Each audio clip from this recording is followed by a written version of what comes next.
Today I'm walking with Charlie Brown. He's a 6-month-old puppy. And we haven't done a lot of walking on leash and in the neighborhood. He's not paying very much attention to me. And that's okay. He hasn't really learned yet that I have the food. Kind of does, no.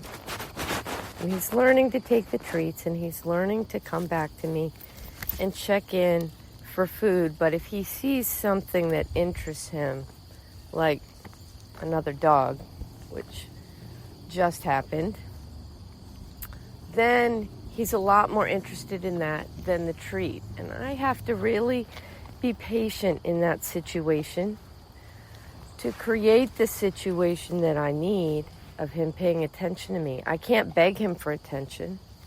That just teaches him to ignore me more. But the other dog was very, very interesting. And he was very stimulated by it. So what I ended up doing to get him to take a few treats was I did approach close to him and put the treats right in front of him and just see if I could get him to turn his head to take the treat. I didn't need to ask him the first time to totally engage with the other dog. That was going to be impossible. And so we would both fail if that's what I tried to do. So when he saw the other dog, I just tried to get him to turn his head, to follow the treat, to break the eye contact, to stop looking at the dog just for a moment. I got him to do that a few times. And then I slowly started backing away from him. And he would watch the other dog. And then he'd have a second of thinking, oh, but those treats are good. And then he'd turn his head and look at me. And I was just a step or two behind him so I could pop that treat right in his mouth. And he could get rewarded for changing the focus of his attention, changing his fixation to me. And then I backed up a little bit more. And then I was maybe 4 or 5 feet away from him, because I am working on a long line as always. And then he didn't have as much courage about making that strong eye contact with that dog that was coming, and he decided he actually would rather be closer to me. So not only did he turn his head and walk toward me, he also then moved toward me because he was feeling a little too alone dealing with that oncoming dog. So obviously I gave him a treat for that. I actually gave him a couple of treats for that. When I see a dog give me a behavior that I know is challenging for them, and they do it anyway, sometimes I give what's called a jackpot reward. And it's just like it sounds. They're expecting 1, I give them maybe 3, maybe 5, maybe I drop 1 on the ground. I just want them to know that sometimes the treat machine pays out really big.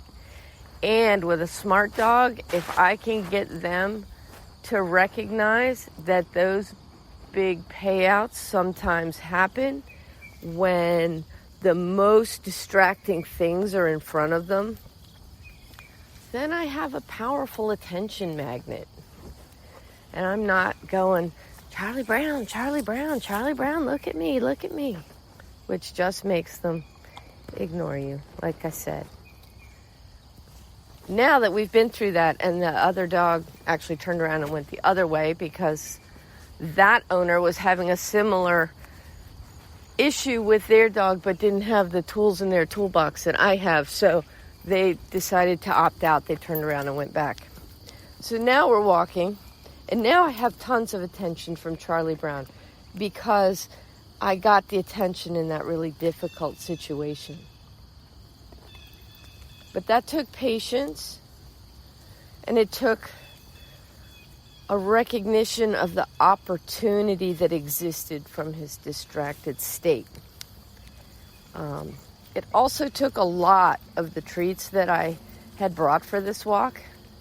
So this walk's actually going to be kind of a short one because I'm not going to continue the walk if I don't have the treats, because what happens if I run into another dog?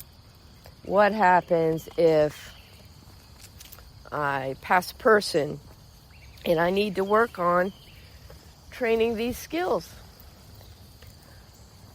I need the treats at this early stage to really help the dog make the decisions, make the choices that I want him to. I want him to choose me. I need to make myself as interesting as the things in the environment if I want him to choose me. And then we build a habit of him choosing me. And then once the habit's there, I don't need to use the treats as much. But if I'm laying a foundation, I'm going to use plenty of bricks. And that's all there is to it. And the treats used properly are the foundation, are the bricks to the foundation. I got a little distracted because I'm trying to get him to make eye contact with me so I can give him this last treat. But he's too busy sniffing something. So I'm not going to beg him for that attention. I'm just going to keep walking slowly. Got to the end of the leash. He blew by me. He'll probably blow by me a couple more times while he's learning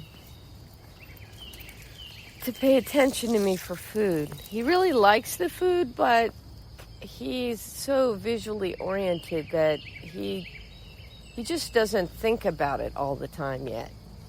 Even though it's first thing in the morning and he's hungry because he hasn't eaten since yesterday, makes this a perfect time for a training walk.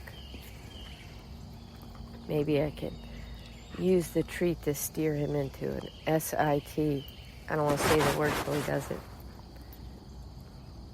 You gonna do it, buddy? He's mouthing the treat. He's trying to figure out if there's any way to get the treat that doesn't involve him putting his little rear end on the ground, because that's a little vulnerable for him. Which I can acknowledge, and he didn't do it, and now he's wandered off, but he didn't get the treat either. So, yeah, we'll keep trying. Some other time when he offers that he would like the treat. Good boy, Charlie Brown. Now he sits. Silly little boy.